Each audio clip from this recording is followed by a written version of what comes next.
Hey everybody, this is going to be a really short video and somewhat off topic. It's going to be about writing, which is my job, and a lot of people have asked me to do videos on writing and the things I know and the things I've learned as the lead writer at Turtle Rock Studios. I was the lead writer on a game called Evolve, which I am hugely proud of. I was also the lead writer for two games, Mercenaries 1, which was a hoot to work on, and also I'm very proud of, and Mercenaries 2, about which the less said the better. So that's my background, and I just watched a video by Max Landis. Max is a smart guy, he's a screenwriter, and he was talking, I'll put a link in the doobly-doo, he was talking about one of the current buzzwords in Hollywood, and keep in mind, I don't think this stuff comes from writers. I think it comes from the money people. The money people always have a thing they're chasing after. The one thing they've learned about writing, and that's the one thing they hammer on all the time. Like for a while it was the hero needs to be aspirational, and then after a while it was no, forget that, the hero needs to be relatable.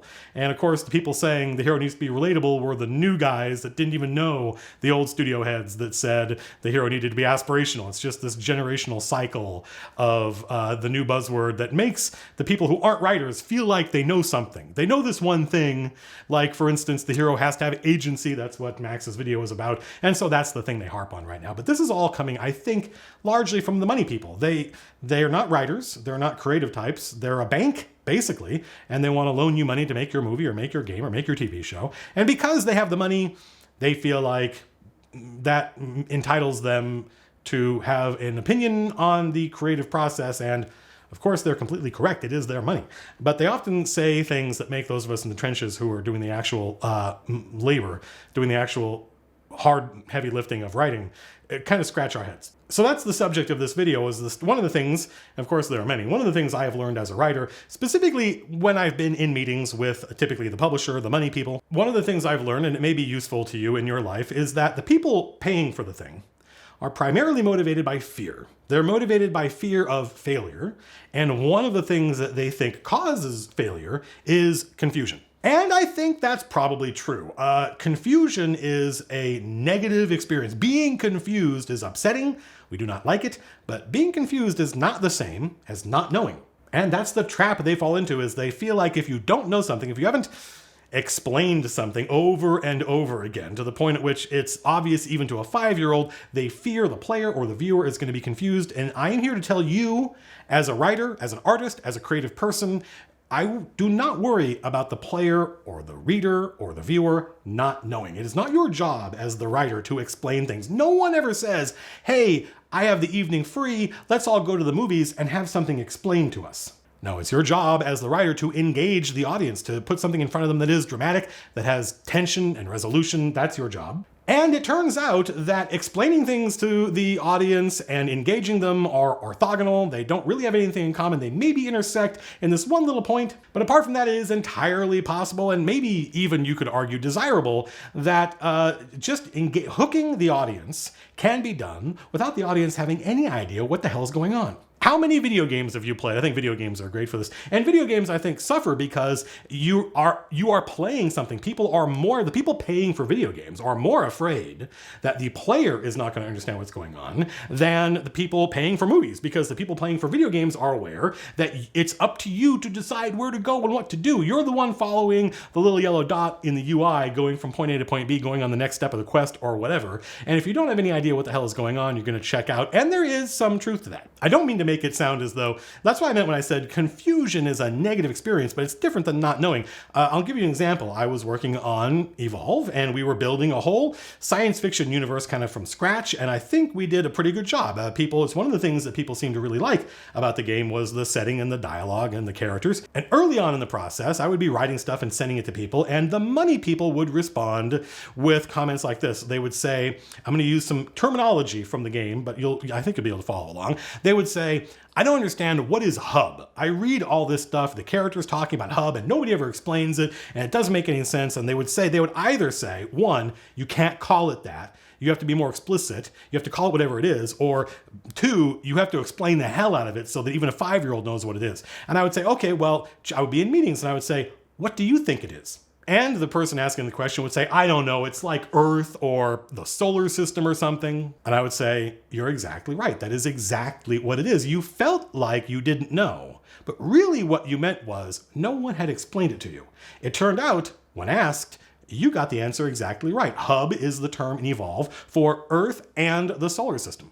This happened again and again. We would call the heroes planet tamers, and people would say, you can't call them that. What does that mean? It's a nonsense phrase. No one will understand it. And I said, I don't think that players might not have an explanation, but they will get it in context. They will get it. You don't have to have someone explain what the Kessel Run is. You get it when Han Solo says, fast ship. A very common mistake, I think, among those of us who are creators and make things up is that we think that in order for the audience, in order for the player or the viewer or the reader to understand our brilliance, we have to rewind the clock to the point at which we're setting everything up and explaining everything. So we're going to spend the first episode or the first act or the first mission or the first 20 minutes explaining everything. And that is terrible. Do not do that. Throw the player right into the middle of things. That's why networks, I remember the BBC did this with a couple of series in the 70s. They would shoot 6 episodes of a show, and the showrunner, the writer who created it, would spend the first episode setting everything up, and the second episode was the big meaty one that had all the great action and drama,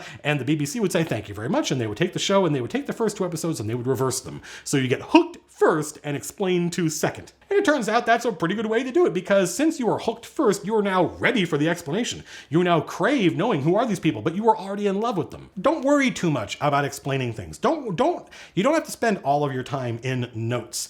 Worry about hooking the player, the viewer, the reader. Put drama in front of them. Have the characters speak in a natural language. Have them say the things they would say to each other without having to explain everything to the player or the reader or the viewer, and your audience will follow along. And even though the money people might say, I don't get it, this doesn't make any sense, in fact, they do get it. They're just afraid. They're motivated by fear, and they think that you haven't explained it enough. But there is time for explanations later after you've hooked your audience. And in fact, having said that, I'm sure there are ways to open with a really explainy opening that would be dramatic and exciting and would make people wonder what the hell is going on and want to follow along. Never let anybody tell you there's only one way to do things. That was kind of the point of Max Landis' video that I was referencing. I was in a meeting once where the money people brought their story guy, and the creative people brought their story guy, and we were in a meeting together, and I couldn't even see this guy because of the number of people sitting at the conference room table, and they were talking about how the heroes have to be novices in this world. They can't be experts. They have to be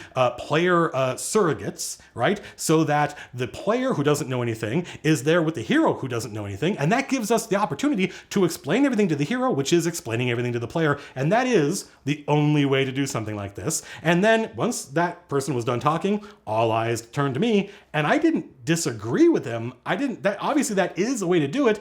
I just shrugged and said, there's a million ways to skin a cat. Actually, I don't know why we say that. There's probably only 1 or 2 ways to skin a cat, and how many ways to skin a cat do you need? I explained that it's perfectly possible and sometimes desirable to have the characters be experts while the player is a novice. It's fun for the player to play someone who is competent and confident and speaks with authority and knows what they're talking about, even when the player has no idea what they're talking about. It is fun to play that kind of hyper-competent heroic character. And if you do it right, and if you say these terms confidently, and you've done your background work, and you've laid the foundation so that these terms do have meanings, then the player will get it, the player will follow along, and as the player puts together what the meaning is and what the situation is, the player will feel smart. And that's hard to beat. The player's feeling of having figured something out, of not having had it spoon-fed to them, has a lot of value. It engages the player. Now they're in love. And I think at the end of the day, that's what people want. They want to fall in love. They want to fall in love with your characters and your story. And this is a great way to hook them, is to have the characters that they're playing or they're watching be super competent, and that makes them feel competent. So that's the lesson. Don't be motivated by fear. Don't be afraid to throw terms and terminology and situations in front of the player that they have no context for. As long as your characters know what's going on, your characters speak and act confidently, and it seems like you know what you're talking about, the player will think, I'm sure there is an explanation for this. I just have to watch or listen or play enough, and I will figure it all out.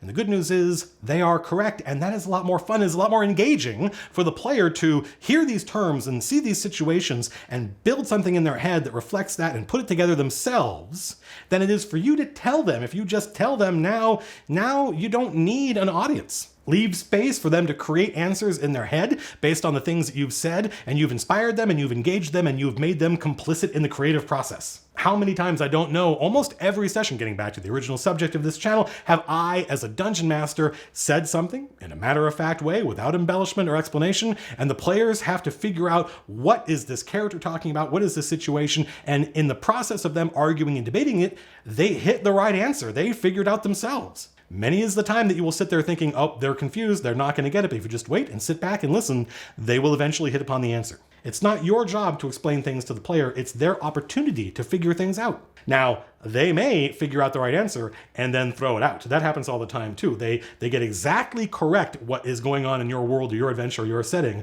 and then they go, no, it can't be that. And when that happens, all bets are off. They got to the right answer. It's not your fault if they threw it out. And they know that. They will realize in retrospect, when they hit that point in the adventure where they're like, oh, we should have known this. Somebody will say, we did know this. We figured this out. Why didn't we listen to ourselves? And at that point, not only are you off the hook, they think you're a much better dungeon master. So do not be motivated by fear. Do not be afraid to create. Do not be afraid to put situations in front of the player that you haven't completely contextualized, that you haven't completely explained, because that leaves room for the reader, for the player, for the audience to create. That's it, folks. Super busy. Hopefully new videos soon. Please indulge me these brief interludes. We will return to our regularly scheduled program soon. You have to trust me. I'm working on a lot of stuff in my spare time that has taken precedence over making videos, but this is still, a strong passion of mine, and there's lots more to talk about. Until next time, do not stop writing, do not stop creating, do not stop making art, do not ask for permission. Peace out.